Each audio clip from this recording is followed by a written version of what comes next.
जिल्ह्यात वादळी वाऱ्यांसह पुन्हा गारपीट. मोताळा तालुक्यात पिकांचे मोठे नुकसान. खासदार जाधव व आमदार गायकवाडांनी केली पाहणी.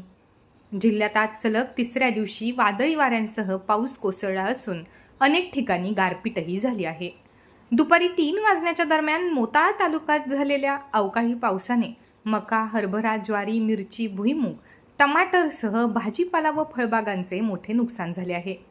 तसेच घरांची पडझडही झाली आहे.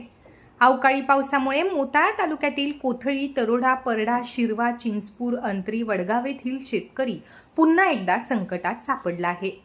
दरम्यान माहिती मिळताच लोकसभेचे उमेदवार खासदार प्रतापराव जाधव व आमदार संजय गायकवाड यांनी तात्काळ नुकसानग्रस्त गावांमध्ये जाऊन पाहणी केली आहे.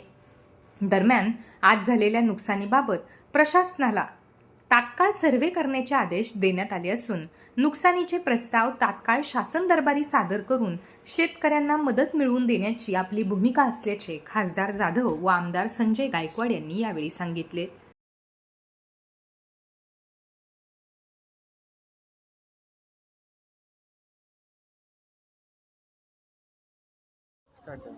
माझं नाव भागवत गोपाळ साबे, राहणार अंतरी. माझ्या शेतात मका लावलेला आहे 6 एकर. 6 एकरातलं माझं नुकसान कमीत कमी 5 ते 6 लाखाचं नुकसान झालेलं आहे. मका पूर्ण पडलेला आहे, गार मोठी होती आणि सवान झालेला आहे. आता मका पाहू शकता तुम्ही समजा.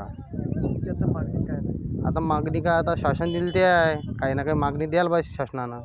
त्या शेतात दुपारी 3 वाजता गारपीट झालेली आहे आणि माझं लाखाचं नुकसान झालेलं आहे. 6 एकर मका जमीन दोस्त झाला हा बघा, आणि हरभरा पण खराब झालेला आहे. आणि माझी 10 एकर शेती असून त्यात लय मोठे नुकसान झालेले आहे. बागायती असल्याने लय नुकसान भरपाईची अपेक्षा आहे आम्हाला.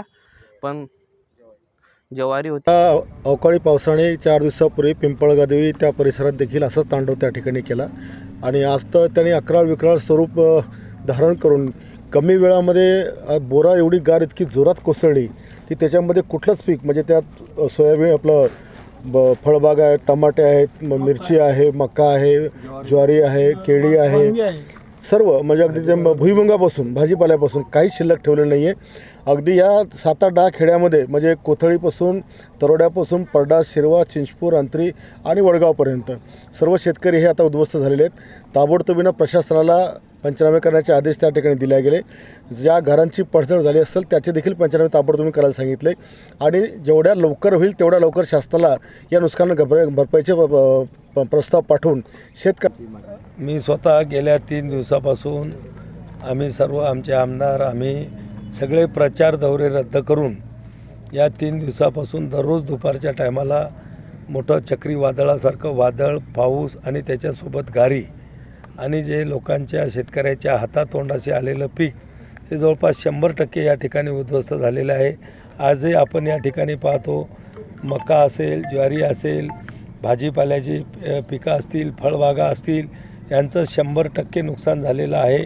मोठमोठी झाडंसुद्धा त्या ठिकाणी उन्मळून पडली, रोड ब्लॉक झालेत आणि ताबडतोब हे माहीत झाल्याबरोबर आम्ही जिल्हाधिकारी असेल, जिल्हा कृषी अधीक्षक असतील, या सगळ्यांना फोनवर या सूचना देऊन तात्काळ यांचे पंचनामे करून या शेतकऱ्याचं सगळं नुकसानीचे पंचनामे तात्काळ शासनाकडे पाठवावे. निश्चितपणानं लवकरात लवकर शासनाकडून मदत मिळवून देण्यासाठी आमचे सर्व आमदार आणि आम्ही लोकप्रतिनिधी या नात्यानं त्या ठिकाणी प्रयत्न करू.